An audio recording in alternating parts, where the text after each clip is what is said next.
मी प्रज्ञा तुम्हा सर्वांचं स्वागत करते आपल्या कलेक्टर गुरुच्या या ऑनलाईन प्लॅटफॉर्मवरती. आजचं आपलं हे 77 नंबरचं लेक्चर आहे, ज्याच्यामध्ये आज आपण फिजिक्सचा सगळ्यात इम्पॉर्टंट टॉपिक ज्याच्यावरती बऱ्याचदा प्रश्न विचारलेले आहेत. आणि जसं की मी आधी तुम्हाला सांगितलेलं होतं नाही का, एकच फक्त त्याच्याशी रिलेटेड अनेकदा प्रश्न फक्त उलटसुलट करून किंवा त्याच्याशीच रिलेटेड काही प्रॉब्लेम्ससुद्धा आपल्याला विचारलेले आहेत. ठीक आहे, ते सुद्धा आपण आज इथे डिस्कस करणार आहोत. आणि तो टॉपिक आहे आजचा आपला हीट किंवा उष्णता. असं वाटायला आपल्याला हा टॉपिक फार सहज वाटतो की हीट किंवा आपण उष्णता म्हणतोय, तर याच्यामध्ये एवढं काय अजून डिटेलमध्ये शिकायचं आहे. तर सगळ्यात पहिल्यांदा बघा आपण one by one step by step जाऊयात, कारण हे जेवढं आपल्याला टेम्परेचर आहे हीट आहे ह्या दोन टर्ममधलं कंपॅरिझन पाहायचं आहे. कारण टेम्परेचर काय आहे हीट काय आहे या दोघांमधला फरक कळल्याशिवाय आपल्याला पुढचा सगळा टॉपिक क्लिअर होत नाही आणि तो तिथेच थोडासा कन्फ्युजिंग आहे. सो त्याच्यावरती आपल्याला प्रश्न बऱ्यापैकी पडू शकतात स्टेटमेंटच्या फॉर्ममध्ये सुद्धा. सो मग आपण तो इथे डिस्कस करणार आहोत. सो व्यवस्थितपणे लक्ष द्या. सगळ्यात आधी स्टार्ट करूयात आपण डेफिनेशनपासून. आता हीट किंवा हीट म्हणजे काय, उष्णता म्हणजे काय बघा. आपण आधी ज्यांनी साऊंडचे म्हणा किंवा लाईटचे लेक्चर्स प्रॉपर केलेले आहेत त्यांना माहीत असेल की आपण या प्रकारच्या ज्या ऊर्जा आहेत किंवा लाईट हा टॉपिक ज्यांनी व्यवस्थित स्टडी केला आहे त्यांना एक गोष्ट माहिती आहे की लाईट ही नेमकी तयार कशी झालेली होती किंवा त्या प्रकाशाची निर्मिती होती आहे कशी, नाही का. तेच आधी सुरुवातीला आपण डेफिनेशनमध्येच समजून घेणार आहोत. आपण असं म्हणतो की हीट जी आहे ती काय आहे, एक प्रकारची ऊर्जाच आहे. किंवा उष्णता ही काय आहे, एक प्रकारची ऊर्जा आहे. म्हणजे it is a form of energy.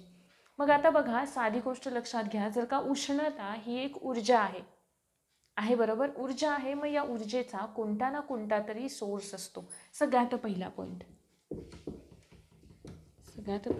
की ही जर का एक ऊर्जा आहे तर याचा एक सोर्स असतो.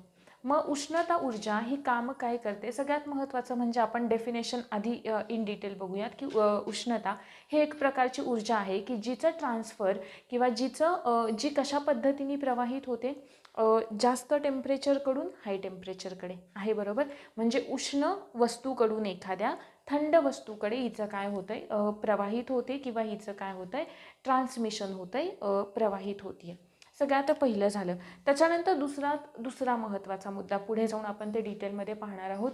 जर का हे झालं हीटच्या बाबतीत, दुसरं एखाद्या वस्तूचं टेम्परेचर जे आहे, तापमान जे आहे एखाद्या वस्तूचं,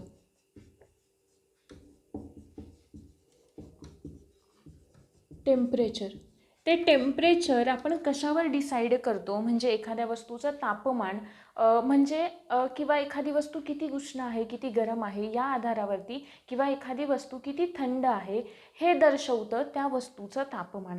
म्हणजे फॉर एक्झाम्पल मी असं म्हणाले की एखादी वस्तू किती उष्ण आहे किंवा किती थंड आहे, हे जे दोन पॅरामीटर्स आहेत ते दोन पॅरामीटर्स डिसाईड करत असतात की त्या वस्तूचं टेम्परेचर किंवा तापमान किती असेल, आहे बरोबर.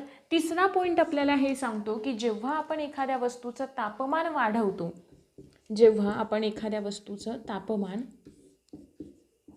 वाढवतो तेव्हा ती वस्तू जी आहे म्हणजे सॉलिड 3 स्टेट्सच्या फॉर्ममध्ये लक्षात घ्या. ठीक आहे, पहिली आहे सॉलिड म्हणजेच स्थायू, नंतर आहे लिक्विड आणि नंतर आहे गॅस म्हणजे द्रव आणि दुसरी आहे वायू. या 3 स्टेट्समध्ये लक्षात घ्या. फॉर एक्झाम्पल स्थायू आहे किंवा सॉलिड आहे एखादा आणि त्याला जर का आपण त्याचं तापमान वाढवतोय, तापमान वाढवण्यासाठी ना आपल्याला त्याला हीट प्रोव्हाइड करावी लागते. काय प्रोव्हाइड करावी लागते, हीट किंवा उष्णता ऊर्जा त्याला प्रोव्हाइड पुरवावी लागते. जेव्हा आपण एखाद्या वस्तूला हीट करतो तेव्हा तिचं तापमान वाढतंय, तिला आपण उष्णता देतोय, तिचं तापमान वाढतंय. तापमान वाढल्यानंतर त्या वस्तूचं होतं एक्सपान्शन, ज्यालाच आपण म्हणतोय प्रसरण. त्या वस्तूचं काय होतंय, प्रसरण होतंय. जेव्हा एखाद्या वस्तूचं तापमान आपण कमी करतो, तापमान जर का कमी केलं तर तिचं होतं कॉन्ट्रॅक्शन म्हणजेच आकुंचन. या टर्म एवढ्या ज्या बेसिक आहेत पण पुढचा सगळा पार्ट समजण्यासाठी या महत्त्वाच्या आहेत. ठीक आहे, आता लक्षात घ्या, मी असं म्हणाले की एखाद्या वस्तूचं तापमान वाढवण्यासाठी आपल्याला त्या वस्तूला उष्णता द्यावी लागते, आहे बरोबर. त्या वस्तूला आपल्याला उष्णता द्यावी लागते. मग ही उष्णता किती द्यावी लागते ना, किती द्यावी लागते त्याला आपण म्हणतोय स्पेसिफिक हीट असं, किंवा आपण तिलाच उष्णता असं म्हणतो. म्हणजे फॉर एक्झाम्पल लक्षात घ्या की एखादी वस्तू आहे किंवा एखादा सॉलिड आहे, त्याचं टेम्परेचर आहे 15 डिग्री सेल्सिअस, आहे बरोबर. आणि या 15 डिग्री सेल्सिअसचं टेम्परेचर आपल्याला वाढवून करायचं आहे 16 डिग्री सेल्सिअस, आहे बरोबर. टेम्परेचर वाढवायचे आणि आपल्याला करायचे 16 डिग्री सेल्सिअस.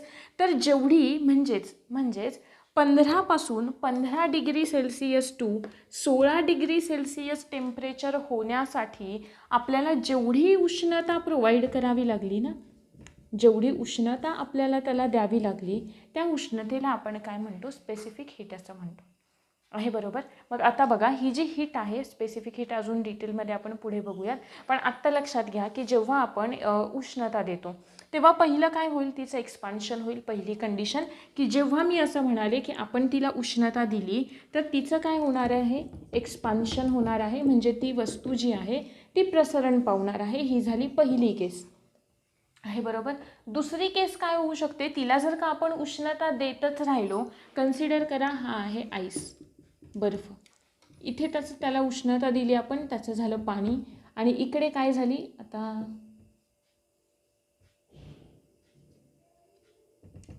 काय झाली, याची स्टीम आहे, ही वॉटर वेपर्स, आहे बरोबर. बघा, उष्णता दिली, एक्सपान्शन झालं. कशाचं, आईस आहे, बर्फाला उष्णता देत गेलो आपण, काय होणार आहे, त्याच्यामधले सॉलिडवाले जे बॉन्डिंग असतं ते काय होईल, ब्रेक होईल. पुढे कळेल अजून डिटेलमध्ये तुम्हाला.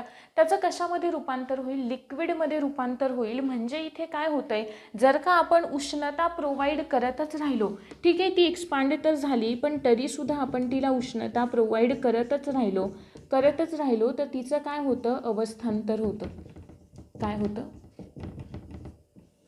अवस्थांतर होतं. म्हणजे तिची फिजिकल स्टेट, तिची भौतिक अवस्था काय होते, बदलते. म्हणजेच एखाद्या पदार्थाच्या भौतिक अवस्थेमध्ये होणारा बदल काय होतो, बदल होतो. त्यालाच आपण काय म्हणतोय, अवस्थांतर असं म्हणतोय. ह्या दोन झाल्या पहिल्या कंडिशन. क्लिअर इथंपर्यंत. म्हणजे प्रकाश ही एक प्रकाश नाही, उष्णता ही एक प्रकारची ऊर्जा आहे. मग तिचे सोर्स कोणते, तिची निर्मिती कशी होते, पुढे बघूयात. पण ज्या 3 मुद्दे आपल्याला माहीत असणं गरजेचं होतं. सगळ्यात पहिला की उष्णता ही एक प्रकारची ऊर्जा आहे की जी काय करते, उष्ण वस्तूकडून थंड वस्तूकडे तिचं काय होत असतं, प्रवाहित होत असते किंवा ट्रान्सफर होत असते. पुढचा मुद्दा की जेव्हा आपल्याला एखाद्या वस्तूचं तापमान किती आहे हे काय दर्शवतं, की ती वस्तू किती उष्ण आहे किंवा किती थंड आहे. या 2 गोष्टी दर्शवतात की तिचं तापमान किती आहे, बरोबर आहे. म्हणजे महत्त्वाचा रोल कोण प्ले करते, उष्णता किंवा हीट प्ले करते. नंतरचा मुद्दा की तिचं तापमान जर का आपण वाढवलं तर तिचं काय होतंय, तापमान वाढवतोय म्हणजे काय करतोय, आपण तिला उष्णता प्रोव्हाइड करतोय. मग जेव्हा आपण एखाद्या वस्तूला उष्णता प्रोव्हाइड करत राहतो किंवा तिला उष्णता देत राहतो तेव्हा 2 चेंजेस होतात. पहिलं म्हणजे तिचं एक्सपान्शन होतं, आहे बरोबर. जसं की वॉटर किंवा इतर कोणतीही वस्तू घ्या, सॉलिड आहे, वॅक्स कन्सिडर करा, सॉलिडमध्ये असलेल्या त्याला जर का आपण हीट प्रोव्हाइड करत राहिलो तर ते मेल्ट होतं. म्हणजे त्याचं एक्सपान्शन होतं, आहे बरोबर. त्याचबरोबर काय होतं, अजून तिला उष्णता प्रोव्हाइड करत राहिलो, काय होईल, त्याचं अवस्थांतर होईल. म्हणजे त्याची फिजिकल स्टेट जी आहे ती फिजिकल स्टेट, भौतिक अवस्था बदलते. हे 2 मुद्दे. नंतरचा पॉईंट आहे की ही जी काही उष्णता आहे तिचं युनिट काय आहे, युनिट एकक काय आहे. उष्णतेचं एकक आपण देतो जूल, हे SI युनिट आपण देतो. 2 प्रकारची, SI आणि दुसरं असतं CGS. SI युनिट असतं जूल, की जे आपण जेने डिनोट करतो, जे. आणि CGS युनिट असतं कॅलरी, आहे बरोबर. CGS युनिट असतं कॅलरी. आता 1 किलो कॅलरी म्हणजे काय, किंवा कॅलरी ग्रॅममध्ये सुद्धा आपण काउंट करतो, ते सगळं आपण पुढे जेव्हा स्पेसिफिक हीट हा एक सेपरेट पॉईंट आपण डिस्कस करू तेव्हा तिथे सांगते. आता सगळ्यात बघूयात इथे अजून एक मुद्दा लक्षात ठेवा. CGS सिस्टीममध्ये आपण हीटचं युनिट देतो कॅलरी. आणि 1 कॅलरी 1 कॅलरी म्हणजे 4.18 जूल. लक्षात ठेवा, 1 कॅलरी म्हणजे 4.18 जूल्स. इथे मी तुम्हाला जूल्सवालं सांगितलं, ठीक आहे. त्याच्यामध्ये आणि याच्यामध्ये काय डिफरन्स आहे ते लक्षात घ्या. 1 कॅलरी म्हणजे 4.18 जूल्स असतं, ठीक आहे. आता आपण बघूयात की ही जी ऊर्जा आहे त्या ऊर्जेची निर्मिती कशी होती.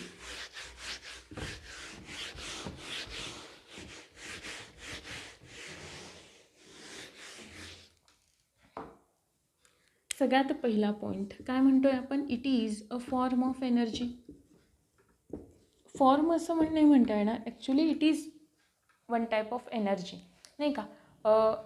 ठीक आहे, इथे कन्सिडर करा की नेमकी ही काय आहे, एक ऊर्जा आहे किंवा काय आहे, एनर्जी आहे, ठीक आहे. मग ही जर का एनर्जी आहे तर एनर्जीचा किंवा एनर्जीशी रिलेटेड आपल्याला एक रूल माहिती आहे, एक लॉ माहिती आहे, एक सिद्धांत माहिती आहे. कोणता, की आपण ऊर्जा जी आहे एनर्जी ती काही निर्माण करू शकत नाही,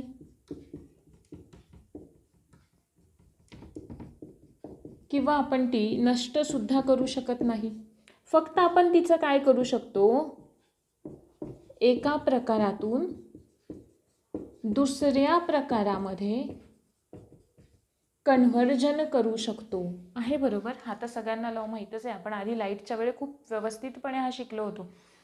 एनर्जी आहे, एनर्जीचा सिद्धांत मी तुम्हाला सांगितला की आपण एनर्जी निर्माण नाही करू शकत किंवा ती आपण नष्टसुद्धा करू शकत नाही, आपण फक्त तिचं एका प्रकारामधून दुसऱ्या प्रकारामध्ये रूपांतर करू शकतो, आहे बरोबर. मग जर का मी इथे असं म्हणाले की ही सुद्धा काय आहे, एनर्जी आहे, म्हणजे या एनर्जीचं सुद्धा कोणत्या तरी एका फॉर्ममधून दुसऱ्या फॉर्ममध्ये कन्व्हर्जन झालेलं आहे. मग जेव्हा मी इथे म्हणते की heat is a form of energy, तेव्हा हा काय आहे, सेकंड फॉर्म आहे, हा एनर्जीचा सेकंड फॉर्म असणार आहे, आहे बरोबर. मग याचा सोर्स कोणता नेमका, जर काही एनर्जी आहे तर आपण ती निर्माण नाही करू शकत, नष्ट पण नाही करू शकत, मग ती तयार होते म्हणजे एका प्रकारातून दुसऱ्या प्रकारात जाते. तर हा वाला जो पहिला सोर्स आहे, जो स्रोत आहे या एनर्जीचा, तो सोर्स कोणता आहे बरोबर. सगळ्यात मेजर सोर्स आपण कोणता सांगतो, सगळ्यात मेजर सोर्स आपण सांगतो एनर्जीचा सन आपल्यासाठी, आहे नाही का बरोबर. हा आहे सूर्य, सन सगळ्यात मेजर सोर्स. हा सूर्याचा जो पृष्ठभाग असतो ज्याला आपण कोअर असं म्हणतो, किंवा सूर्याचा पृष्ठभाग, या सूर्याच्या पृष्ठभागावरती प्रचंड प्रमाणात उष्णता असते. आपल्याला माहिती आहे टेम्परेचर खूप जास्त असतं तिकडचं, आहे बरोबर. आता ते तर काही सांगायची गरजच नाही आहे, नाही का. कोअर आहे, सूर्याचा जो पृष्ठभाग आहे त्या सूर्याच्या पृष्ठभागावरती न्यूक्लिअर फ्युजन नावाची रिॲक्शन होते. न्यूक्लिअर फ्युजन, जिलाच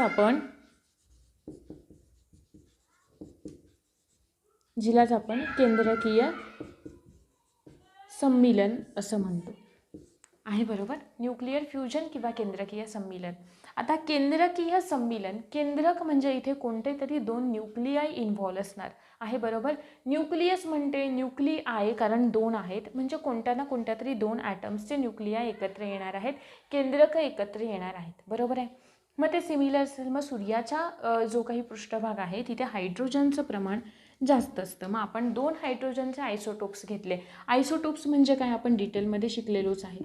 आयसोटोप्स म्हणजे आपण कोणाला म्हणतो आयसोटोप्स, असं आयसोटोप्स आपण त्यांना म्हणतो समस्थानिके, बरं का. समस्थानिके त्यांना म्हणतो की ज्यांचा ॲटॉमिक नंबर म्हणजे अणुक्रमांक काय आहे, सारखा आहे, सेम आहे, काय अणुक्रमांक. आणि दुसरं मी म्हणते की ॲटॉमिक मास काय असेल, डिफरंट असेल. ॲटॉमिक मास डिफरंट असेल, वेगळा असेल, म्हणजे अणुवस्तुमानांक वेगळा असतो, अणुवस्तुमानांक वेगळा असतो. यांना आपण काय म्हणतो, आयसोटोप्स किंवा समस्थानिके असं म्हणतो. मग बघा, आपल्याला माहिती आहेत हायड्रोजनचे आयसोटोप्स आपण शिकलोय, अनेक आयसोटोप्स आपण शिकलोय, त्यातलं हायड्रोजन एक होतं. बघा, हायड्रोजनचे 3 आयसोटोप्स आहेत असं आपण म्हणतो. सगळ्यात पहिला हायड्रोजन किंवा ज्याला आपण प्रोटियम असं म्हणतो. दुसरं जे आहे त्याला आपण म्हणतो ड्यूटेरियम. ड्यूटेरियमचा अणुक्रमांक तर इथे काय म्हणतोय आपण, सेम असणार आहे, म्हणजे या दोघांचा पण ॲटॉमिक नंबर जो आहे तो सेम आहे, 1 1. याचा ॲटॉमिक मास डिफरंट असणार आहे.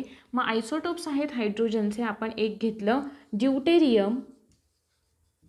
ड्यूटेरियम आणि दुसरा घेतला आपण ट्रिटियम. ड्यूटेरियमचे 2 आहे ॲटॉमिक मास, याचं किती आहे 3 आहे, म्हणून याला आपण ड्यूटेरियम ट्रिटियम असं म्हणतो. मग हे न्यूक्लिअर फ्युजन होतं म्हणजे नेमकं काय होतं, किंवा केंद्रकीय सम्मिलन होतं म्हणजे काय होतं. ही जी 2 हायड्रोजनची केंद्रकं आहेत ती 2 हायड्रोजनची केंद्रकं एकत्र येतात. 2 हायड्रोजनची केंद्रकं एकत्र येऊन तयार काय करतात, हेलियमचं एक जड केंद्रक तयार करतात. मी जड असं म्हणते, म्हणजेच 3 आणि 2 किती आहे, हेलियमचा ॲटॉमिक मास 4 आणि ॲटॉमिक नंबर किती 2 आहे. असं एक हेलियमचं काय तयार होतं, एक जड केंद्रक तयार होतं आहे. बरोबर, 3 2 4 आणि इथे 1 2 बरोबर आहे. म्हणजे हे 2 एकत्र येऊन काय झालं, 4 ॲटॉमिक मास असलेलं एक हेलियमचं केंद्रक तयार केलं. आता इथे 4 ॲटॉमिक मास कसं, 3 आणि 2 तर 5 होतात आहे. बरोबर, मग एनर्जी कमी होतीये, एनर्जी कमी होते म्हणजे याचं जे ॲटॉमिक मास आहे किंवा जे अणुवस्तुमानांक आहे, ॲटॉमिक मास जे आहे ते ॲटॉमिक मास 1 ने कमी होत आहे, 1 ने कमी होते आहे. बरोबर, आणि हे जे 1 ने कमी झालेलं ॲटॉमिक मास आहे त्याचंच कन्व्हर्जन कशामध्ये होतं, light energy plus heat energy. आणि लाईट हा वेगळा टॉपिक आपण ऑलरेडी स्टडी केलेला आहे आणि आज आपल्याला हा हीट हा टॉपिक स्टडी करायचा आहे. क्लिअर, की एका मेजर सोर्सपासून हीट कशी तयार होती. क्लिअर, इथंपर्यंत सांगितलं की फॉर्म ऑफ एनर्जी, एनर्जीचा सिद्धांत निर्माण पण करू शकत नाही, नष्ट पण करू शकत नाही, फक्त एका फॉर्ममधून दुसऱ्या फॉर्ममध्ये कन्व्हर्जन होते. मग याचा हा पहिला फॉर्म म्हणजेच ज्याला आपण सोर्स असं म्हणतोय, तो सोर्स नेमका कोणता आहे. मग आपल्याला एनर्जीसाठी पृथ्वीवरचे जेवढे सगळे सजीव आहेत त्यांच्यासाठी असलेला एनर्जीचा मेजर सोर्स कोणता आहे, सन हा आहे. बरोबर, आणि त्याच्या पृष्ठभागाचं तापमान प्रचंड जास्त असतं आणि त्या पृष्ठभागावरती न्यूक्लिअर फ्युजन ही रिॲक्शन होत असते. त्या पृष्ठभागावरती न्यूक्लिअर फ्युजन ही रिॲक्शन होत असते, जिला आपण केंद्रकीय सम्मिलन असं म्हणतो. एकत्र येणे, एकत्रीकरण, केंद्रकीय एकत्रीकरण म्हणू शकतो, किंवा अजून एक याला काहीतरी वर्ड आहे सम्मिलनला वेगळा, आठवत नाही आहे मला आता, पण बघून घ्याल तो. केंद्रकीय सम्मिलन लक्षात ठेवलं तरी सफिशियंट आहे, किंवा सगळ्यात बेस्ट न्यूक्लिअर फ्युजन. ठीक आहे, मग काय होतं, 2 हायड्रोजनची हलकी केंद्रकं एकत्र आली, त्यांनी हेलियमचं एक जड केंद्रक तयार केलं. मग ह्या हायड्रोजनच्या दोघांचं मास 5 यायला हवं होतं, ते येतंय 4. म्हणजेच जे काही ॲटॉमिक मास आहे ते कमी होते. नवीन तयार होणाऱ्या मूलद्रव्याचं ॲटॉमिक मास जे आहे, अणुवस्तुमान जे आहे ते कमी होतं आहे. आणि हे कमी झालेलं जे अणुवस्तुमान आहे त्या अणुवस्तुमानाचं कन्व्हर्जन कशामध्ये होतं आहे, प्रकाश ऊर्जेमध्ये आणि उष्णता ऊर्जेमध्ये. त्यातली प्रकाश ऊर्जा लाईट एनर्जी आपण डिटेल लाईट या टॉपिकमध्ये स्टडी केले. आज आपल्याला पाहायचे हीट एनर्जी. हीट एनर्जीमध्ये अजून दुसरा सोर्स कोणता, फक्त सन हा सोर्स असू शकतो का, अर्थात नाही. सन हा मेजर सोर्स आहे असं मी म्हणाले, पण इतर सुद्धा काही मायनर किंवा सेकंडरी सोर्सेस तर आहेतच ना, नाही का. जसं की पृथ्वी आहे. आता पृथ्वी कसं काय बघा ना, पृथ्वीचा जो काही केंद्रक आहे त्या केंद्रकाचं तापमान अतिशय जास्त असतं. आता तापमान जास्त आहे म्हणजे तिथे काय आहे, उष्णता आहे. म्हणजे पृथ्वी हा सुद्धा एक सोर्स झाला या हीट एनर्जीचा. त्याच्यानंतर आपण पाहिलं अणुऊर्जा. अणुऊर्जेमध्ये तुम्हाला मी सांगितलं होतं बघा, ज्या काही न्यूक्लिअर बॉम्ब असेल किंवा इतर ज्या काही न्यूक्लिअर रिॲक्शन्स असतात ना, की जिकडे आपण युरेनियम थोरियम म्हणजे युरेनियमवरती आपण न्यूट्रॉनचा मारा करतो, मग त्याचं नाही का ॲटॉमिक मास पुन्हा कमी होतं. सांगितलेलं होतं ॲटॉमिक नंबर काहींनी कमी होतो, ॲटॉमिक, मग ते डिपेंड करतं त्याच्यामधून प्रोटॉन अल्फा पार्टिकल बाहेर पडत आहेत, बीटा पार्टिकल बाहेर पडत आहेत, त्यावरती डिपेंड करतं नाही का, की त्याचं मास कितीने कमी होईल. पण युरेनियमचं कन्व्हर्जन इतर इलिमेंटमध्ये होतं आहे किंवा त्याचं जे मास कमी होतं आहे तेव्हा ते कमी झालेलं जे पुन्हा मास आहे ना त्याचं सुद्धा कन्व्हर्जन कशामध्ये होत होतं.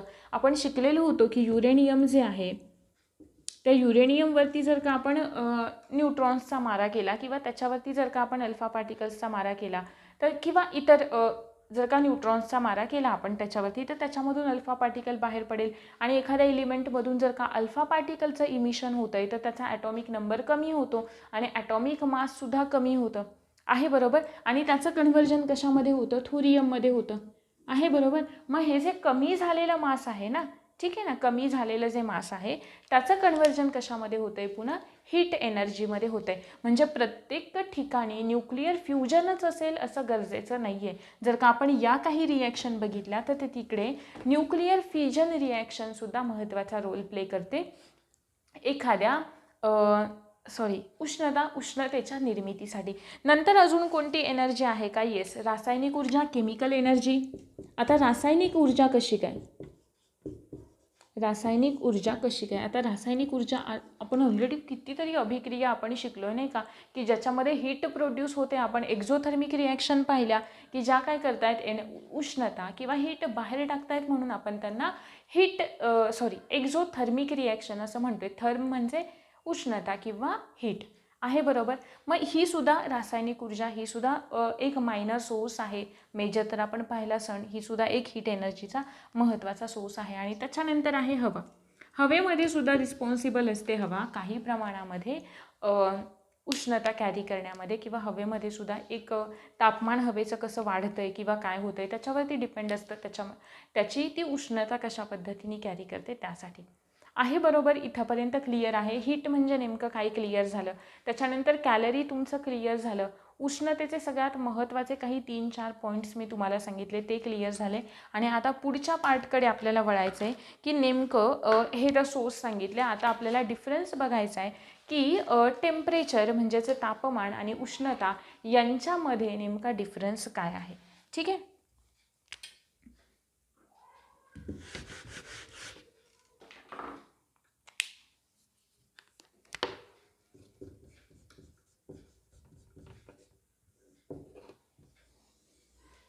तापमान आणि दुसरं आपण म्हणाल उष्णता, या थोड्याशा सारख्या टर्म वाटतात नाही का.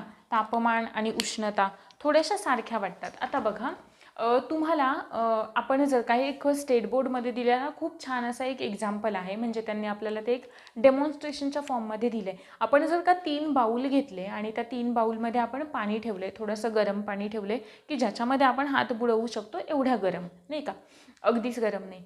पण जर का आपण ते थर्मोमीटर, आपण टेम्परेचर कशाने मोजतो, इन्स्ट्रुमेंट कोणता आहे, थर्मोमीटर आहे. थर्मोमीटरचे टाईप्स वगैरे आपण पुढे पाहणार आहोत जेव्हा आपलं हे 2 डिस्कस होतील तेव्हा. मग समजा आपण जर का त्यांचं टेम्परेचर मोजलं तर असे 2 बाऊल आपण घेऊयात की ज्यांचं टेम्परेचर तर आपल्याला सारखं वाटतंय, ज्यांचं टेम्परेचर आपल्याला सारखं वाटतंय, पण आपण हात घातल्यानंतर आपल्याला असं वाटतं की नाही हे थोडंसं कमी गरम आहे, हे थोडंसं जास्त गरम आहे नाही का. म्हणजे त्यांच्या उष्णतेमध्ये आपल्याला बदल आढळतोय. मग हे 2 पॉईंट नेमके काय आहेत, तापमान काय आहे आणि उष्णता काय आहे, एका एक्झाम्पलच्या साहाय्याने समजून घेऊयात. बघा आपल्या सगळ्यांना माहिती आहे की कोणताही एखादा पदार्थ आहे, एखादं मटेरियल मीडियम आहे. आता आपण इथे एक ए हे मीडियम घेतलं आहे बरोबर, आणि इकडे एक घेतलं, म्हणजे हे याच्यात नाही आहे असंच कन्सिडर करा. हां, हे घेतलं एक. आता इकडे हे जे 2 एक्झाम्पल आहेत ना ते आहेत गॅसेसचे एक्झाम्पल.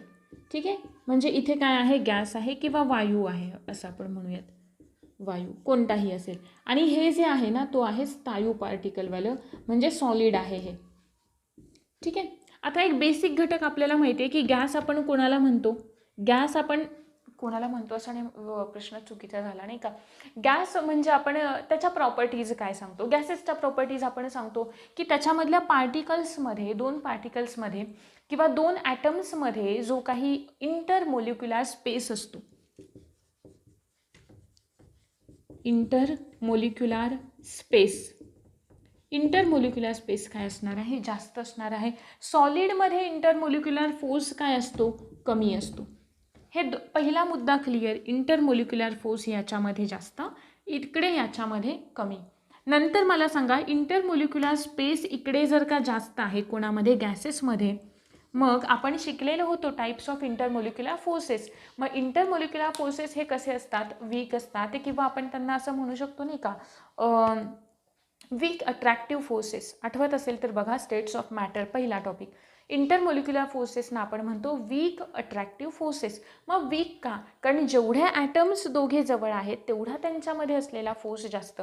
म्हणजेच थोडक्यात स्पेस जेवढा कमी, त्या दोन ॲटम्समधलं अंतर जेवढं कमी तेवढा त्यांच्यामध्ये असलेला फोर्स जास्त, आणि जेवढं त्यांच्यामधलं डिस्टन्स जास्त तेवढा त्यांच्यामधला काय फोर्स कमी. मग इथे डिस्टन्स जास्त आहे म्हणजे इंटरमोलिक्युलर फोर्स गॅसेसमध्ये कसं असणार आहे?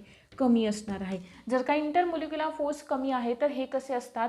फ्री असतात पार्टिकल. यांना फ्रीडम खूप असतो. कुणाला? गॅसेसना.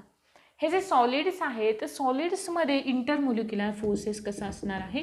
जास्त असणार आहे. कारण यांच्याकडे स्पेस कमी आहे पार्टिकल्समध्ये. बघूयात पार्टिकल. हे इथे एक पार्टिकल आहे, इथे एक आहे.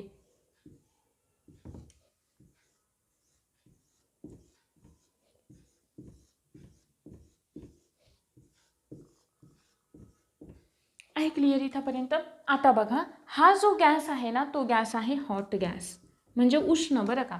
उष्ण आहे म्हणजे याचं टेम्परेचर थोडंसं जास्त आहे. आपण शिकलोय ना, टेम्परेचर जास्त गॅसेसचं असेल तर त्याचं एक्सपान्शन कसं होतं. सगळ्यात बेस्ट एक्झाम्पल मी तुम्हाला सांगितलेलं होतं की आपण जर का नाही का मी असं म्हणाले की एखादी मोकळी बॉटल घ्यायची पाण्याची, प्लास्टिकची बॉटल घ्या, बिस्लरीची कोणतीही मोकळी, तिला झाकण लावलेलं नाही आहे, ओपन आहे ती बॉटल, आणि आपण गॅसवरती पाणी गरम करतोय आणि त्या गरम पाण्यामध्ये आपण ती बॉटल थोडा वेळ ठेवायची. आता मला सांगा की त्याला झाकण लावलेलं नाही आहे म्हणजे त्या बॉटलमध्ये गॅस आहे, निर्वात नाही आहे, नाही का?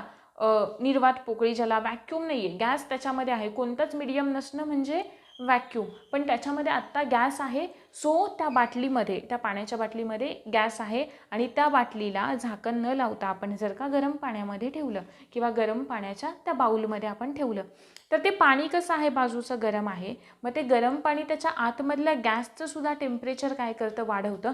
कारण आत्ताच आपण शिकलो की हीट जी आहे ती काय होते? जास्तकडून कमीकडे ट्रान्सफर होते, नाही का? मग ती काय करेल? त्या गॅशियस पार्टिकल्सना सुद्धा काय करेल? एक्सपांड करेल. आता मला सांगा, जर का ते गॅसेस पार्टिकल एक्सपांड झाले तर काय होते? प्रेशर कमी होतं, एक्सपान्शन होतं आहे, दूर दूर जात आहेत पार्टिकल. आहे बरोबर? आता मी तुम्हाला त्याच वेळी एक एक्सपेरिमेंट सांगितला होता की आता त्याचं झाकण लावा, त्याला गरम पाण्यात थोडा वेळ बुडवून ठेवल्यानंतर त्याचं झाकण लावायचं आणि त्याला अगदी थंड अशा पाण्यामध्ये पुन्हा टाकायचं. आपल्याला ती बॉटल ना अशी कडकड कडकड कडकड वाजलेली आणि थोडीशी अशी कॉन्ट्रॅक्ट होताना दिसते. रिझन काय?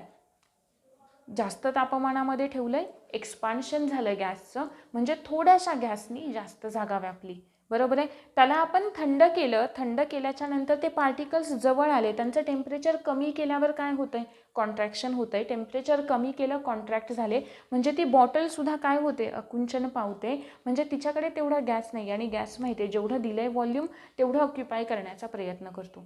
आहे बरोबर? सेम तीच कंडिशन इथे होते. हा जर का हॉट गॅस आहे तर याचे पार्टिकल कुठे सुद्धा काय होतात? एक्सपांड व्हायला सुरुवात होते, यांचं ऑसिलेशन व्हायला सुरुवात होतं, कोणत्याही कशाही डिरेक्शनमध्ये. डिरेक्शन, मॅग्निट्यूड कसंही आहे. इथे हा गॅस आहे नॉर्मल, थंड आहे, म्हणजे याचं सुद्धा काही एका थंड गॅस आहे. सो त्याच्याकडे आत्ता कायनेटिक एनर्जी नाही आहे, तो काय आहे? स्टेबल आहे, पण फ्रीली तो मूव्ह करू शकतो, फ्रीडम त्याच्याकडे अजून आहे, नाही का? आता आपण गेलो सॉलिड्समध्ये. मला सांगा, सॉलिड्समध्ये यातली कोणतीही केस फॉलो होईल का? नाही. हा जर का हॉट गॅस विचारात घेतला तर याच्याकडे कायनेटिक एनर्जी, किंवा हॉट गॅस आहे, गरम आहे, त्याला आपण त्याचं टेम्परेचर वाढवलं आहे, त्याला ऊर्जा प्रोव्हाइड केली आहे. मग आता तो त्या ऊर्जेचं रूपांतर, ऑलरेडी त्याची हीट तर वाढलेलीच आहे, मग आता त्या हीटचं कन्व्हर्जन कशामध्ये होतं? कोणत्या एनर्जीमध्ये होईल? कायनेटिक एनर्जीमध्ये होईल, म्हणजेच जिला आपण गतिज ऊर्जा असं म्हणतो.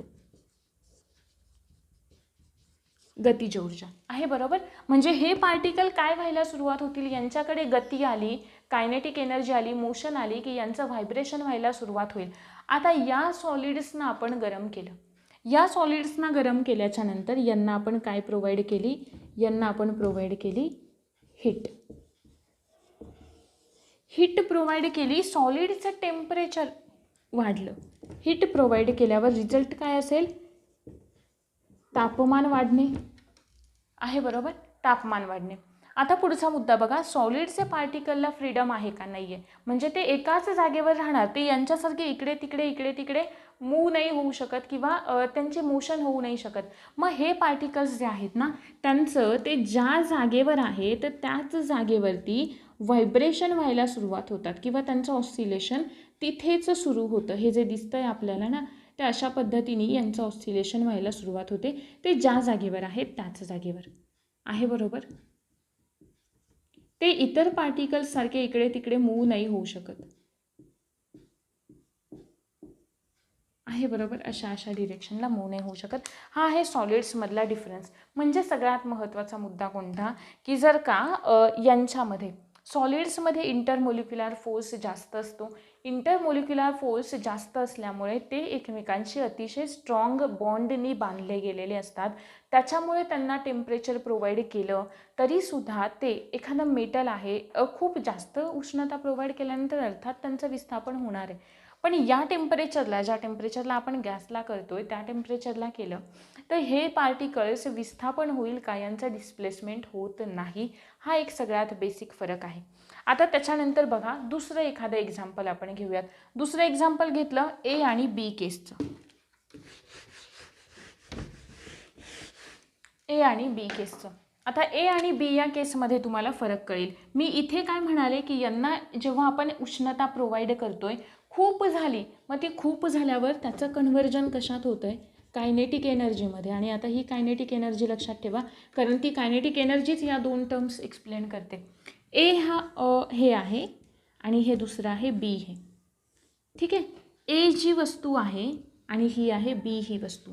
या एचं वस्तुमान जे आहे, एचं वस्तुमान ज्याला आपण मास असं म्हणतो, ते मास किती आहे, 2 kg वगैरे मास आहे.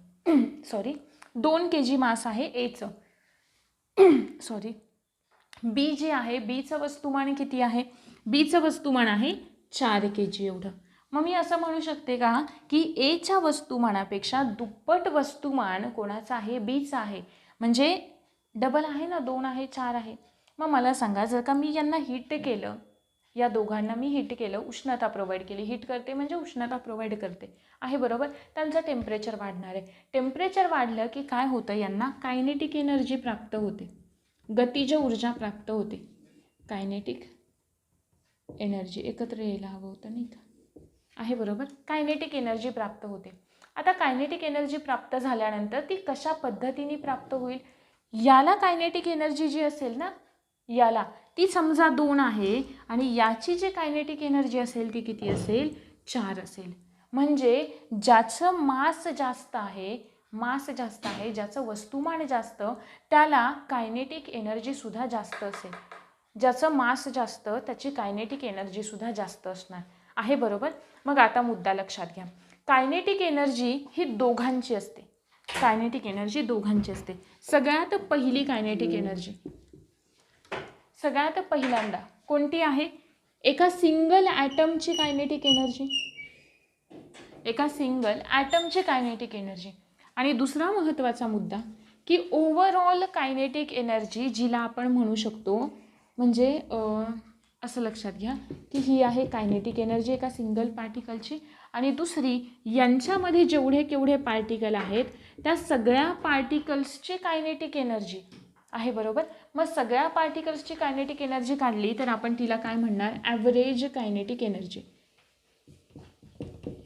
म्हणजे सरासरी गतिज ऊर्जा आहे, बरोबर. आता बघा, ही उष्णता ही जी टर्म आहे ती आपल्याला एक्सप्लेन करते एखाद्या पार्टिकलच्या कायनेटिक एनर्जी किती असेल, total kinetic energy, total kinetic energy. Total kinetic energy आपल्याला सांगते की उष्णता किती आहे, आणि सरासरी गतिज ऊर्जा जी असते, सरासरी गतिज ऊर्जा जी असते ती आपल्याला एक्सप्लेन करते की टेम्परेचर किती असेल. क्लिअर हे 2 पॉईंट की टेम्परेचर आणि उष्णता यांच्यामध्ये डिफरन्स काय आहे. टोटल कायनेटिक एनर्जी काय सांगेल, उष्णता, आणि ॲव्हरेज कायनेटिक एनर्जी किंवा सरासरी गतिज ऊर्जा काय सांगेल आपल्याला, तापमान आहे, बरोबर. मग आता बघा पुढचा जो काही पॉईंट आहे आपला तो, की जे टेम्परेचर आपण सांगतो ते टेम्परेचरचे युनिट्स कोणते कोणते वापरतो किंवा टेम्परेचर आपण कोणत्या कोणत्या टर्म्समध्ये एक्सप्लेन करतो.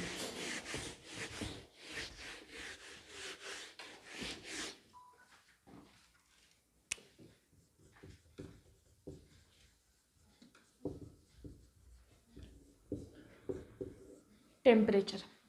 टेम्परेचर सांगण्यासाठी आपण 3 युनिट्स सगळ्यात पहिल्यांदा सांगतो. म्हणजेच अजून एक बघा हां, ज्याचं मास जास्त आहे ना, ज्याचं वस्तुमान जास्त आहे, त्याला त्या ठराविक टेम्परेचरपर्यंत आणण्यासाठी ना उष्णतासुद्धा जास्त द्यावी लागते, कारण त्याच्याकडे अणूंची संख्या जास्त आहे. अणूंची रचना जशी झालेली असते त्यावर डिपेंड असते की त्याला आपण टेम्परेचर किती देऊ शकतो, आहे ना, बरोबर.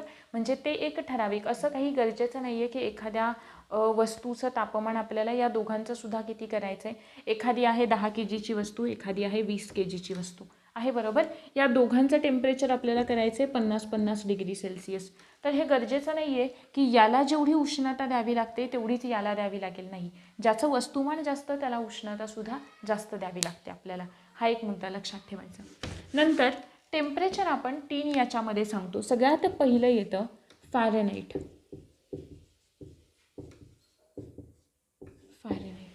दुसरं येतं केल्विन आणि तिसरं येतं सेल्सिअस, डिग्री सेल्सिअस, आहे बरोबर. आता यांच्यामधला डिफरन्स काय आहे? फॅरेनहाइट आहे, केल्विन आहे किंवा डिग्री सेल्सिअस आहे. फॅरेनहाइट जे आहे ना, केल्विन हे जे टेम्परेचर आहे ना, ते आपण सायंटिफिक स्टडीजमध्ये किंवा जे शास्त्रीय प्रयोगांमध्ये आपण केल्विन जनरली यूज करतो. केल्विन आपण डिनोट करतो कॅपिटल केनी. आणि उरलेले हे जे दोन आहेत, फॅरेनहाइट आहे आणि सेल्सिअस आहे, हे आपण डेली आपले जे काही डे टू डेसाठी पण आपण हे यूज करतो. ठीक आहे. कोणते? फॅरेनहाइट आणि सेल्सिअस हे दोन. आता यांच्यामधला डिफरन्स कसा आहे? ठीक आहे. यांना आपण कशा पद्धतीने काढणार? एक एक्झाम्पलसुद्धा आपण याच्यावरचं घेऊयात.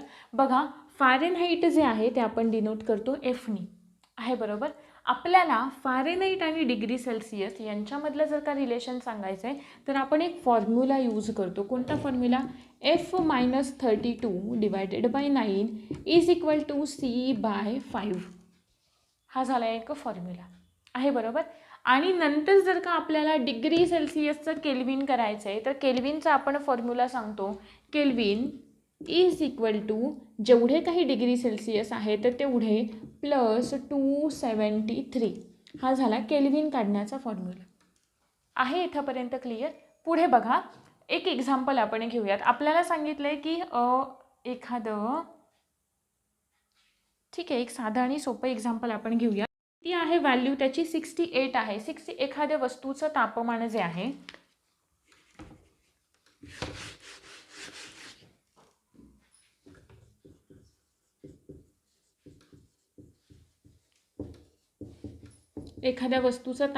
जे आहे ते आपण कन्सिडर केलं 68 डिग्री सेल्सिअस आहे.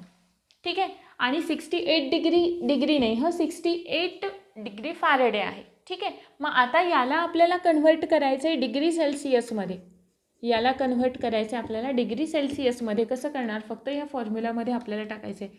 आपला फॉर्म्युला काय सांगतोय हा नंतर लिहूयात, इथेच बघूयात आपण. ठीक आहे. किती फॅरेडे आहेत? 68 Fahrenheit minus 32/9 is equal to C/5. किती उरतात याचे? 6 आणि 3 9 C/5. किती राहिले इकडे? 4 C/5. म्हणजे Cची व्हॅल्यू किती येते? 5. इकडे आल्यानंतर गुणिले होणार 5 20. म्हणजे किती डिग्री सेल्सिअस झालं?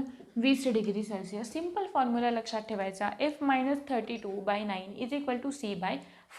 हा झाला पहिला फॉर्म्युला. आता या डिग्री सेल्सिअसला जर का मला केल्विनमध्ये करायचं आहे, ठीक आहे. आता इथे दिलं आहे आपल्याला फक्त डिग्री फॅरेडेमध्ये. आता आपण त्याचं सेल्सिअस केलं. आता आपल्याला करायचं आहे केल्विनमध्ये. ठीक आहे. केल्विनचा फॉर्म्युला काय? K इज इक्वल टू जेवढे काही डिग्री सेल्सिअस आहेत तेवढे प्लस आपण काय करतो? 273 आहे बरोबर. डिग्री सेल्सिअस किती आलं आहे आपलं?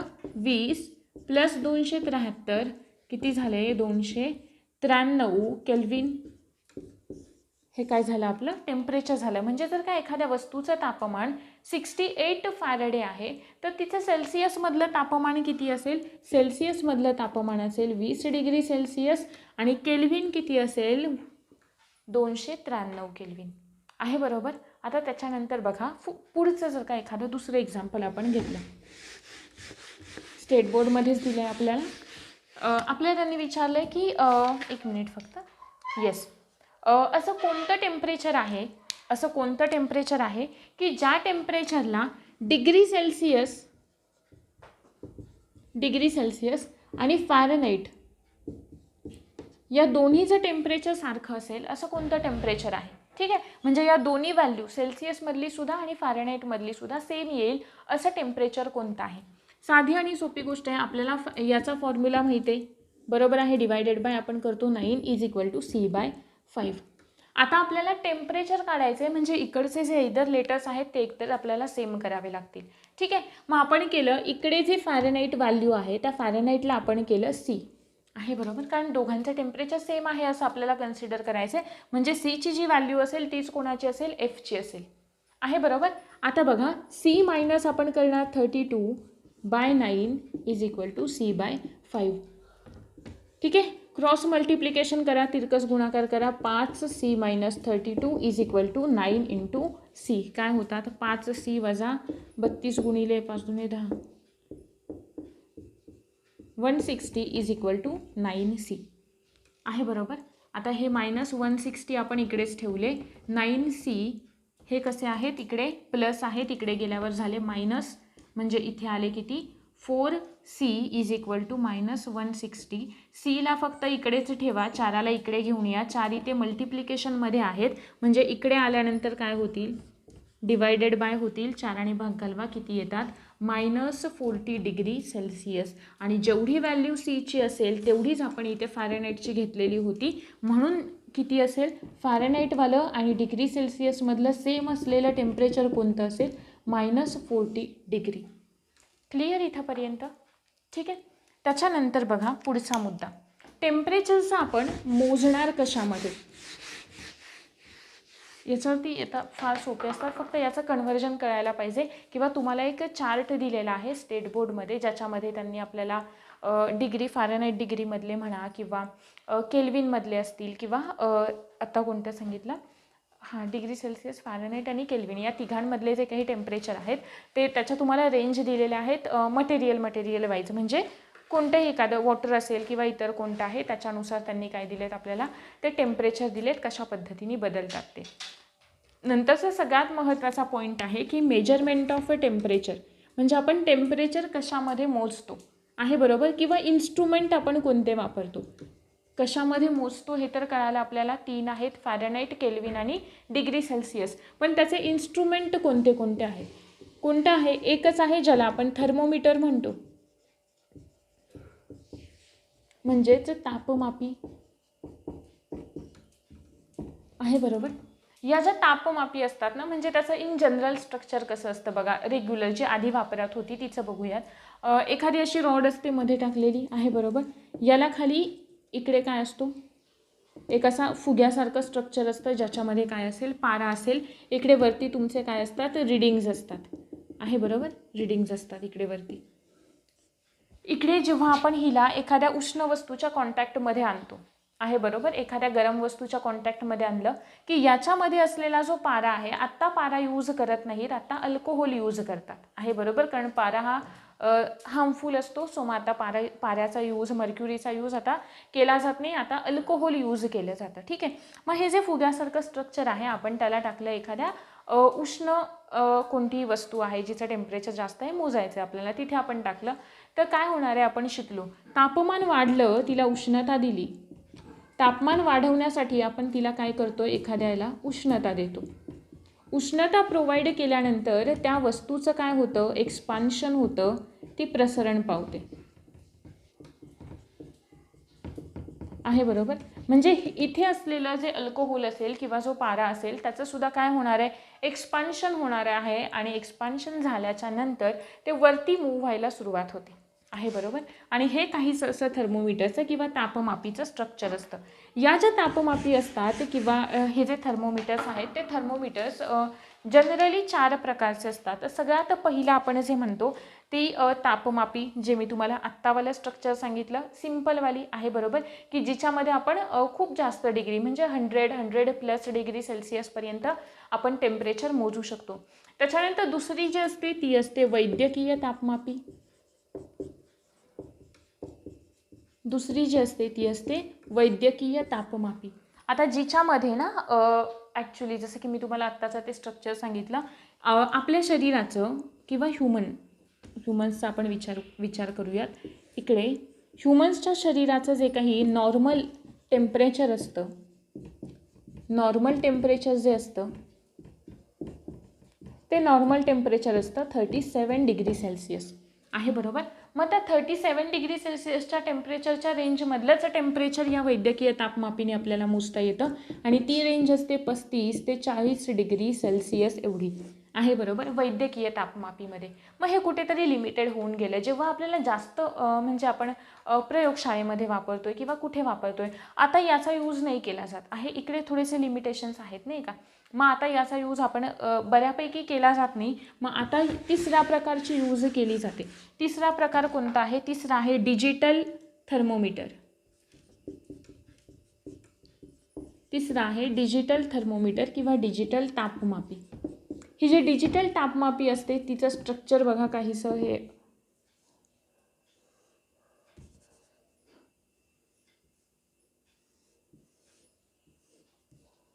आहे, बरोबर. आणि इकडे टोकाला इथे एक सेन्सर लावलेला असतो आहे, बरोबर. आता इथे मला एवढं प्रॉपर असं ड्रॉइंग येणार नाही त्याचं, पण इकडे एक सेन्सर लावलेला असतो ज्याच्यावरती आपला टेम्परेचर दिसतं. आणि जो सेन्सर आहे तो आपण एखाद्या इकडे पुढे असलेला जो सेन्सर आहे तो जर का आपण एखाद्या उष्ण वस्तूच्या थोडा जरी संपर्कात नेला तरी तो लगेच ती हीट जी आहे ती कॅप्चर करतो आणि इकडे आपल्याला त्याच्यावरती रीडिंग दिसतात की ते नेमकं टेम्परेचर किती आहे ते. ठीक आहे, यालाच आपण म्हणतो डिजिटल तापमापी, जी आत्ता बऱ्यापैकी वापरली जाते किंवा यूज तिचा जास्त होतो. आणि नंतरचं जे आहे लास्टवालं ती आहे कमाल किंवा किमान तापमापी.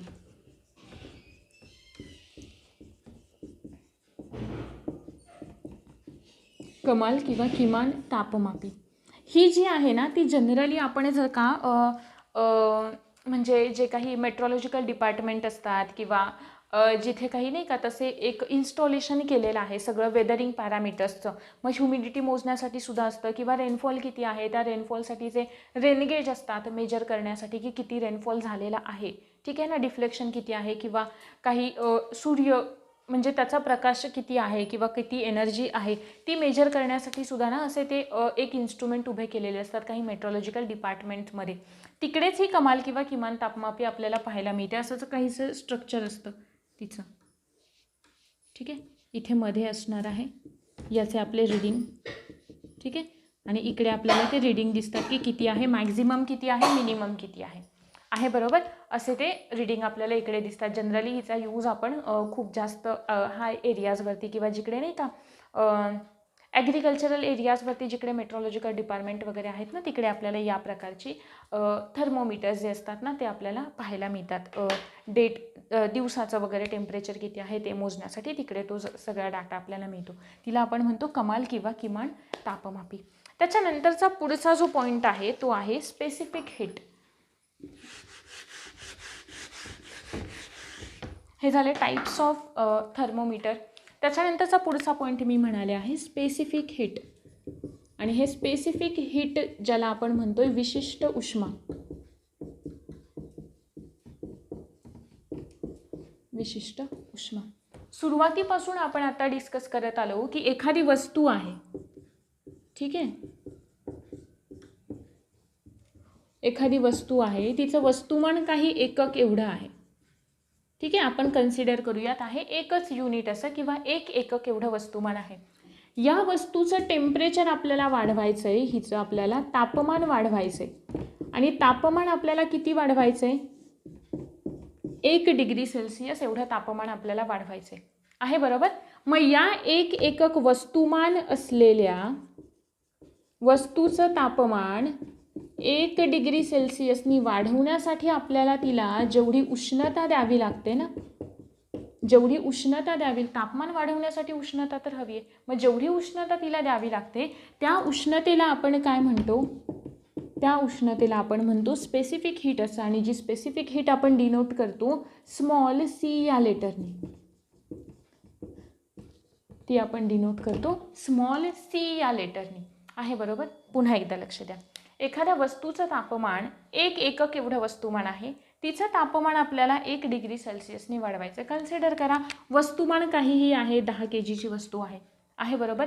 तिचं आत्ताचं तापमान म्हणजे इनिशियल टेम्परेचर, तिचं इनिशियल टेम्परेचर आपण डिनोट करतो TI ने, आहे बरोबर. मग एखाद्या वस्तूचं वस्तुमान आहे 10 kg, तिचं सुरुवातीचं तापमान आहे TI एवढं, I for initial, T for temperature. Initial temperature आहे 14 डिग्री सेल्सिअस, आहे बरोबर.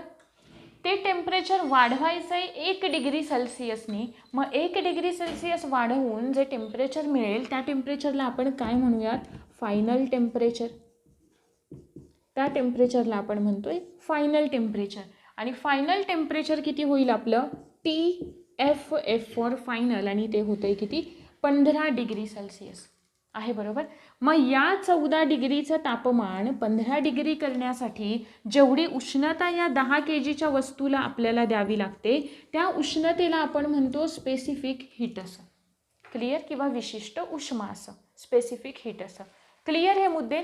एक एकक वस्तुमान असलेल्या वस्तूचं तापमान 1 डिग्री सेल्सिअसनी वाढवण्यासाठी आपल्याला जेवढी उष्णता द्यावी लागते त्या उष्णतेला आपण काय म्हणतोय, स्पेसिफिक हीट असं म्हणतोय, किंवा आपण तिला म्हणतोय विशिष्ट उष्मा, किंवा त्या वस्तूचा विशिष्ट उष्मा, आहे बरोबर. याचा फॉर्म्युला काय, उष्णता ही काय आहे, एक ऊर्जा आहे, बरोबर आहे. मग हिला आपण डिनोट करतो, आपल्याला उष्णता द्यावी लागते म्हणजे ऊर्जा द्यावी लागते, आणि ती ऊर्जा किती आहे, Q एवढी ऊर्जा आहे. आपण आधीच्या लेक्चर्समध्ये शिकलो ना, ऊर्जा आपण काय म्हणतो, Q असं लेटर देतो, त्याला चार्ज Q, एनर्जी देतो, आहे बरोबर. मग या Qचा फॉर्म्युला काय येतो, Q हे जे आहे ते डिपेंड असतं, कशावर डिपेंड असतं, याच्या वस्तुमानावरती, त्या वस्तूच्या वस्तुमानावरती, म्हणजे कशावरती, त्याचं मास काय आहे, M, आहे बरोबर. अजून कशावर डिपेंड असतं, त्याच्या टेम्परेचरमधल्या डिफरन्सवरती. त्याच्या आधी बघूया स्पेसिफिक हीटवरती सुद्धा, की त्याला किती उष्णता द्यावी लागते. स्पेसिफिक हीट आपण डिनोट करतो Cनी, आहे बरोबर. आणि नंतर आपण काय म्हणतो, टेम्परेचर म्हणजे डेल्टा C. डेल्टा T काय आहे माहिती आहे का, डेल्टा T आहे डिफरन्स. कुठे दाखवते, इकडे दाखवते. डेल्टा T हा डिफरन्स आहे. कशामधला डिफरन्स आहे, TF minus TI. TF minus TI याच्यावरती प्रॉब्लेम आलेला होता एक, ठीक आहे, की आपल्याला किती ऊर्जा द्यावी लागेल हे विचारलेलं होतं, आणि हे सगळे पॅरामीटर्स दिलेले होते. घेऊयात एका एक्झाम्पलच्या फॉर्ममध्ये बघूयात आपण. इथे बघा, हेच एक्झाम्पल घेऊयात. बघा, आपल्याला काढायची ऊर्जा, किती ऊर्जा द्यावी लागली. मास किती आहे, 10 kg मास आहे. किती आहे, C म्हणजे काय आपण म्हणालो, स्पेसिफिक हीट आपण कन्सिडर करूयात आहे 1. स्पेसिफिक हीट जी आहे ना ती प्रत्येक याची एक डिसाइडेड असते, नाही का. म्हणजे कोणत्या याला, कोणत्या वस्तूला म्हणा, किंवा त्याला किती 1 डिग्री सेल्सिअसनी टेम्परेचर वाढवण्यासाठी किती उष्णता द्यावी लागेल, त्याला आपण स्पेसिफिक हीट असं म्हणतोय. आणि ती प्रत्येक सबस्टन्स टू सबस्टन्स किंवा प्रत्येक वस्तू जी काय असते वेगळी असते आणि डिसाइडेड असते. आपण इथे कन्सिडर करूयात, पाण्याच्या बाबतीत आपण कन्सिडर करूयात की पाण्याचा विशिष्ट उष्मा किती असतो, 1 एवढा आहे. त्याच्या पुढे टेम्परेचर आपल्याला म्हणजे डेल्टा T किती आलं, डेल्टा T आपलं TF किती आहे, 15 आहे. म्हणजे आपण केलं 15 - 14 म्हणजे किती आलं, 1 आलं. म्हणजे Q किती आलं आपलं, 10, आहे बरोबर. आणि ह्या 10ला आपण युनिट काय देतो, कॅलरीज हे युनिट आपण देतो, ठीक आहे. याला आपण युनिट काय देतो, कॅलरी. 10 कॅलरी एवढी ऊर्जा आपल्याला त्याला काय करावी लागेल, प्रोव्हाइड करावी लागेल, ठीक आहे. हा होता आपला हीट या टॉपिकशी रिलेटेड पार्ट. आता कॅलरीजसाठी आपण जेव्हा इथे जसं की मी म्हणाले, या उष्णतेचं एकक आपण काय देतो, एक तर SI मध्ये दिलं, SI सिस्टीममध्ये दिलं तर आपण जूल्समध्ये देतो. जर का आपण ते CGS सिस्टीममध्ये दिलं तर कॅलरीजमध्ये देतो. आणि 1 कॅलरी म्हणजे मी तुम्हाला किती सांगितलं, 1 कॅलरी म्हणजे 4.18 जूल एवढं असतं, आहे बरोबर. आता कॅलरी म्हणजे आपण कसं म्हणतो माहिती आहे का, ग्रॅम पर कॅलरी असं म्हणतो, आहे बरोबर. किंवा किलो कॅलरी असं पण म्हणतो, किलो कॅलरी. मग 1 कॅलरी हे कशासाठी असेल, ग्रॅमसाठी असतं. आणि किलो कॅलरी हे केव्हा असेल, जेव्हा तुमचं वस्तुमान 1000 ग्रॅम आहे तेव्हा. किलो कॅलरी केव्हा असेल, जेव्हा वस्तुमान किती आहे, 1000 ग्रॅम आहे. मग 1000 ग्रॅमचं वस्तुमान तुम्ही देता किलो कॅलरीमध्ये. 1000 ग्रॅम म्हणजे 1 kg झालं, नाही का. म्हणून आपण ते टेम्परेचर तसं देतो. आणि याचं मोजमाप करण्यासाठी आपण किंवा वस्तूचं तापमान अजून आपण मोजतो की कॅलरी मीटरनी सुद्धा, ठीक आहे. मग हे जे कॅलरी मीटरवालं एक नाही का आपण म्हणूयात की ही जी टर्म आहे किंवा ही जी कन्सेप्ट आहे ना, ती आपण जे थर्मास वगैरे तयार करतो ना, त्या थर्मासमध्ये सुद्धा यूज केली जाते. त्याच्यामध्ये काय केलं जातं, एक मध्ये आतमध्ये एक आहे भांडं मोकळं असं आहे की ज्याच्यामध्ये आपण आपल्याला जी हवी ती वस्तू आपण त्याच्यामध्ये ठेवतोय. त्याच्या बाजूनी पाणी असतं, ते पाणी ठराविक टेम्परेचरचं असतं आणि त्याच्या बाजूनी पुन्हा एक काय असणार आहे, एक मेटल असणार आहे आणि ते अशा पद्धतीचं एक मटेरियल असतं की जे काय करतं, ते टेम्परेचर बदलू देत नाही. टेम्परेचर बदलू देत नाही का बदलू देत नाही, कारण ते आतलं जे पाणी आहे आणि त्या भांड्यामध्ये आपण जी वस्तू टाकू त्या वस्तूला आणि त्याच्या बाजूला, म्हणजे ती वस्तू ज्या भांड्यात आपण टाकले त्या भांड्याच्या बाजूला पाणी आहे, त्या पाण्याला बाहेरच्या ॲटमॉस्फिअरपासून काय ठेवतं, अलिप्त ठेवतं. म्हणजे आपण असं म्हणू शकतो ते त्याला औष्णिकरित्या कसं ठेवतं, अलिप्त ठेवतं. म्हणजे उष्णतेमध्ये त्याचा बदल होऊ देत नाही. म्हणजे यालाच आपण म्हणतो औष्णिकरित्या अलिप्त ठेवणं. म्हणून आपण जे थर्मास वगैरे यूज करतो ना, त्यांच्यामध्ये आपण जेवढ्या टेम्परेचरची एखादी वस्तू ठेवतो ना, तर ती त्याच टेम्परेचरला राहते. ठीक आहे. हे कॅलरी मीटरचं एक तुम्हाला मी एक यूज सांगितला की आपण ते थर्मास फ्लास्कमध्ये सुद्धा यूज करतो. ठीक आहे. त्याच्यानंतरचा जो काही पॉईंट आहे की हे जे उष्णतेचे परिणाम आहेत, ते उष्णतेचे परिणाम कोणते असतात, कशा पद्धतीचे असतात, हा जो सगळा पार्ट आहे. त्याचबरोबर आपण जे काही पुढे आपल्याला स्पेसिफिक हीट कपॅसिटी वगैरे सगळं डिस्कस करायचं आहे. अजून बराच पार्ट बाकी आहे आपला. पाण्याचं असंगत आचरण आहे, तो सगळा जो काही पार्ट आहे तो आपण येणाऱ्या पुढच्या लेक्चरमध्ये कव्हर करणार आहोत. होप सो की हा जो काही पार्ट होता हीटशी रिलेटेड सांगितलेला की ती नेमकी प्रोड्यूस कशी होते, कशा पद्धतीने तिची निर्मिती होते, हा सगळा तुम्हाला क्लिअर झालेला असेल. याचा पुढचा पार्ट आपण येणाऱ्या लेक्चरमध्ये घेणार आहोत. Thank you very much.